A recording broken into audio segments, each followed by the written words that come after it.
krijuar një situatë akoma më të rëndë në sektorin energjetik, me luhatje të vazhdueshme të çmimeve, paqëndrueshmëri për sa i përket ofrimit të shërbimit, dhe sigurisht gjitha këto impaktonin abonentin familjar dhe padyshim edhe të gjitha bizneset. Në ndërkohë, unë do desha ta kaloja këtë pjesë pasi me të vërtet mund të themi shumë për të shkuarën, por nga ana tjetër është mirë që të fokusohemi se si ka evoluar gjithë sektori deri më sot, kush kanë qenë kryesisht ndërhyrjet që ne kemi bërë, duke nisur nga reforma e sistemit dhe e të gjithë sektorit energjetik, dhe duke shkuar më pas edhe tek planet që ne kemi për të ardhmen. Sot, mbasi kemi forcuar operatorin e shpërndarjes me të gjithë komponentët e tij, ka një vëmendje të veçantë edhe kesh, pra operatori prodhues. Duke nisur kështu me përgjithësimin teknologjik të vau të tejës, rehabilitimin e portave të Heckomanet dhe sigurisht të gjitha proceset e tjera që kemi nisur edhe në Fierz për të krijuar kështu një rekonstruksion të digave të kaskadës, rehabilitimi i portave të heceve që ka qenë i domosdoshëm, përgjithësimi elektromekanik, monitorimi në kohë reale i sigurisë së digave dhe padyshim edhe të gjitha proceset e tjera të digitalizuara dhe inovacioni që kemi vendosur në polin kryesor të prodhimit në vendin tonë, që është pjesa pra e veriut Kaskada e Drinit. Duke mos lënë mbasdore edhe të gjithë bashkëpunimin me hecet e vogla, të cilat janë vendosura kryesisht në zonën lindore të Republikës Shqipërisë. Do të ndaloja për një moment tek viti 2019, kur në bazë të një strategjie kombëtare vendosim që të nisim një proces të gjerë të diversifikimit të prodhimit të energjisë elektrike në vendin tonë. Dhe duke krijuar kështu një plan për të ardhmen, për të balancuar llojet e burimeve të energjisë elektrike. Deri në ato momente, ne kemi qenë totalisht në varësi të prodhimit hidrik, duke pasur problematika të vazhdueshme dhe duke pasur varësi nga moti, dhe nëse do t'i referoheshim edhe tregut, i cili zakonisht është një treg rajonal, moti është i njëjtë edhe në vendet përreth nesh, kështu që në vitet e thata kemi vuajtur jo vetëm nga importet, por dhe nga importet me çmime të larta. Për këtë arsye, në vitin 2019, përveç diversifikimit që kishte nisur si një edukim i kontribuesve privat, nga ana tjetër ne vendosëm që të zhvillonim një lloj tjetër diversifikimi, patjetër duke i nxitur dhe duke i mbështetur të gjithë aktorët e sektorit privat, por jo më duke shndruar tek ato parqet e vogla fotovoltaike 2 megawatt, të cilat nuk do t'ja dilnin kurrë që të krijonin atë aset energjetik nga burimet diellore që ne kemi krijuar sot. Kështu që në vitin 2019 ne fillojmë me ankandet e para, të cilat kishin edhe tokën e vendosur nga shteti si komponent, duke nxitur kështu një garë të ndershme, transparente dhe e cila na u shpërblye me disa vendimarrje shumë të rëndësishme, duke qenë se në tregun ton në atë moment futen investitorë të huaj, të ekselencës do t'i quaja, siç është rasti i Voltaliës, si fitues i 2 ankandeve për 2 parqet e para fotovoltaike, atë të Karabastas edhe atë të Spitallës. Parku i parë sot është në proces, ka filluar të prodhojë, rendimenti është shumë i kënaqshëm dhe unë besoj që Voltalia, pavarësisht të gjitha problematikave që mund të ketë pasur për shkak të luhatjes së çmimit të tregut nga viti 2019 dhe deri më sot, nga ana tjetër me një bashkëpunim shumë të ngushtë, me një koordinim dhe dialog të vazhdueshëm që ne kemi pasur në Tryezë, të gjitha janë kapërcyer dhe sot krenarisht mund të themi që projekti i Karabastas është një nga projektet model më të suksesshme, model për t'u ndjekur. Në ndërkohë që sigurisht jemi duke pritur që të kemi rezultatet e para nga spitalla dhe nga ana tjetër kemi rihetëzuar projektin e Akernis duke bërë kështu bllokun e parë të parqeve të mëdha fotovoltaike të cilat vinë si rjedhoj e ankandeve dhe prodhimit që është bërë në saj këtyre ankandeve dhe çmimeve rekord që ne kemi arritur. Nga ana tjetër, paralelisht, sektori privat me iniciativë të fuqishme ka ndërtuar në zonën perëndimore të Bregdetit ton parqe të tjera fotovoltaike, të cilat sot që flasim kanë rritur ndjeshëm prodhimin vendas, duke diversifikuar atë dhe sot ne kemi 10% të energjisë të rinovueshme, e cila është në 100% në vendin ton, 10% e të cilës vjen pra nga parqet fotovoltaike. Duke krijuar kështu edhe qarkun e Fierit, pa gjithë zonën e ulësirës perëndimore të shtrirë midis Karavastas dhe lagunës të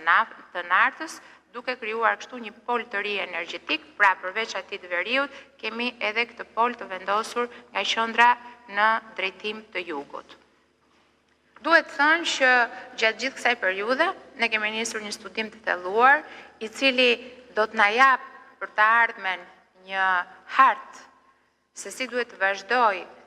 pjesa e investimeve në sektorin elektroenergjetik, duke pasur parasysh se nuk mjafton vetëm që të prodhohet, por është shumë e rëndësishme edhe pjesa e transmetimit. Dhe duke qenë se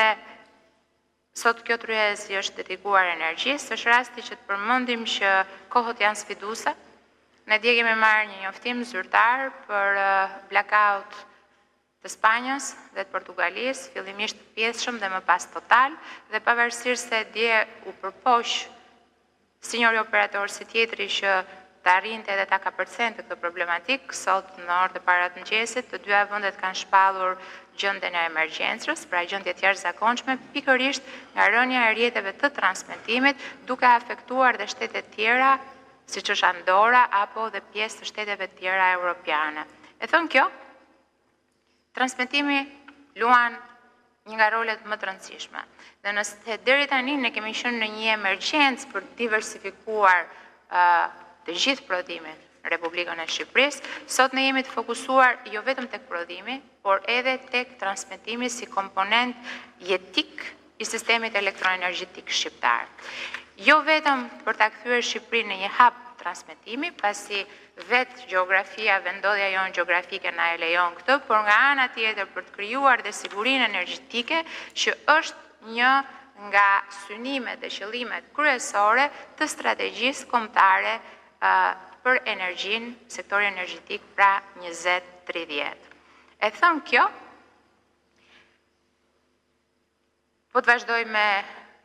të gjithë portofolin e diversifikimit, ne duke ndjekur edhe linjat e transmetimit, kemi filluar që të incentivojmë ndërtimin edhe në zonat të tjera. Pra për të mos pasur të njëjtin polarizim si që kemi në rastin e Kaskadës në veri dhe pjesës më të madhe të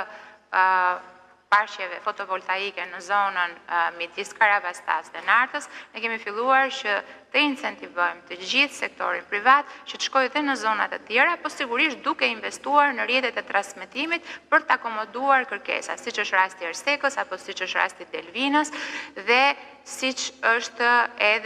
janë edhe rastet e eolikëve, të cilët nisin nga Tropoja. Këtu kemi një park që tashmë ka aplikuar prej 636 megavatorësh, duke qenë parku më i madh i rinovueshëm në vend, dhe më pas disa parqe tjera që zbresin nga pjeshkët e veriut deri në jug të vendit, duke ndjekur korridoret e erës dhe duke krijuar kështu një komponent të tretë të energjisë të rinovueshme, pra hidrike, solare edhe eolike. Do të kthehesha tek linjat e transmetimit për të thënë që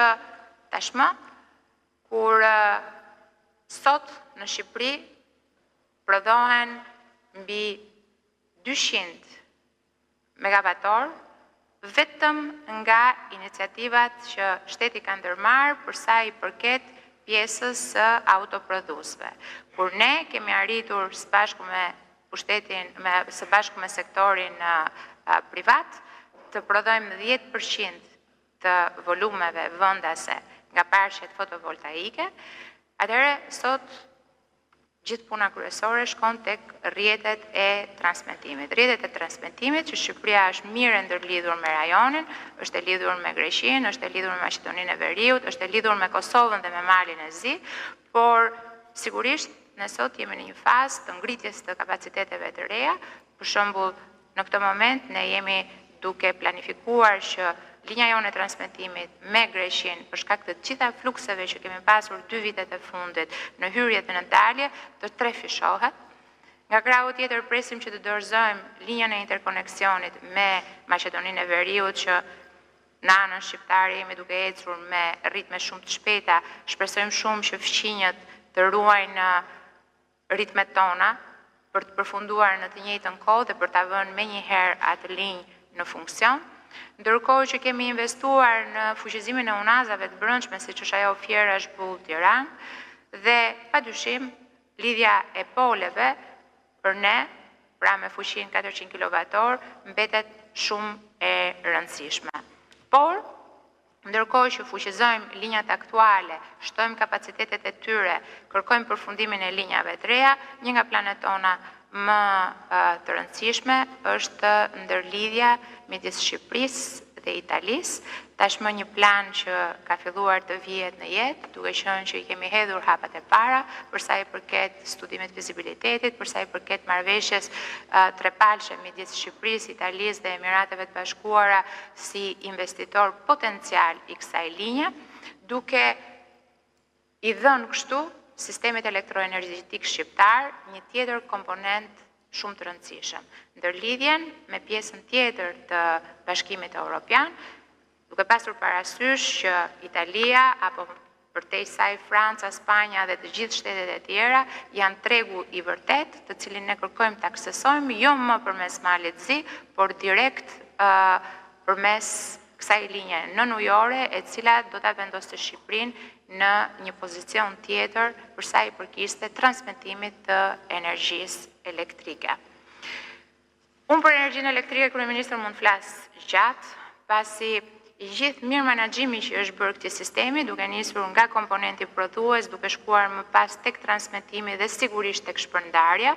ku në vitin 2024 ne kemi arritur një nga qëllimet dhe objektivat e vendosur, pra uljen e humbjeve teknike në nivelin historik, pra më pak se 18%, kur kemi arritur që arktimet të jenë mbi 100%, dhe shpjegojmë gjithmonë këtë pse janë arktimet mbi 100%, pasi ne mbledhim edhe debitet e këqija të viteve tjera, duke e balancuar një herë mirë të gjithë sistemin financiar të operatorit të shpërndarjes. Të gjitha këto hapa që ne kemi hedhur, pra ulja e humbjeve dhe rritja e arktimeve, na ka sjell në pozicionin që të kemi mundësi dhe të ulim çmimin për 1.070.000 abonent. Dhe jo vetëm të ulim çmimin për 1.070.000 abonent familjar, por nga ana tjetër duke përdorur incentivën e eficiencës energjisë. Pasi ndërkohë që kemi arritur të rrisim prodhimin vendas, të diversifikojmë portofolet tona të prodhimit, kemi arritur të forcojmë linjat e transmetimit, të ulim humbjet, të kemi mbledhje më të mirë të faturimit, nga ana tjetër ajo që është shumë e rëndësishme, tashmë tregu ynë duhet të edukohet me eficiencën e energjisë. Eficienca e energjisë që është përqafuar nga abonentët familjar, edhe me programet që ne kemi lançuar 2 vitet e fundit, siç është incentivimi me 70% e paneleve diellore për ngrohjen e ujit, që kontribon me ulje të 20% të faturës mujore, dhe deri tek autoprodhuesit, që e thash pak më parë, që kanë arritur të krijojnë një portofol prej rreth 200 megavatorësh vetëm prodhim nga autoprodhuesit e sektorit privat të industrive të ndryshme. Në ndërkohë që prodhimi vjetor, duket edhe në slajdin që kemi në ekran në këto momente, është rritur me 135% krahasimisht me vitin 2013, duke treguar kështu të gjithë ecurin stabil, të qëndrueshëm të sektorit dhe duke krijuar kështu një sinergji midis ndërmarrjeve shtetërore midis Ministrisë të Infrastrukturës dhe të Energjisë si politikë bërës dhe padyshim sektorit privat dhe mbi të gjitha edhe investitorëve të huaj. Një tregus ky se tashmë bashkëpunimi është i vendosur mbi themelet forta dhe mbi të gjitha është i vendosur mbi kushtet e një transparence dhe bashkëpunimit të qëndrueshëm afatgjatë mbi strategjitë dhe politikat që tashmë janë të njohura për të gjithë. Unë nuk do të vazhdoja më gjatë me sektorin elektroenergjetik, pasi gjithmonë bëjmë diçka që i japim gjithë kohën elektroenergjetikës duke lënë komponentet e tjerë të sektorit të energjisë pas dore, por jo në vëmendje, por zakonisht në tryeza, duke qenë se aty është vëmendja më e madhe, dhe do desha ndaloja një moment për t'i thënë fjalën të ftuarve në tryezë, duke qenë se kryesisht janë nga sektori privat, dhe ndoshta ta nisja me zotin Viktor Qulafi.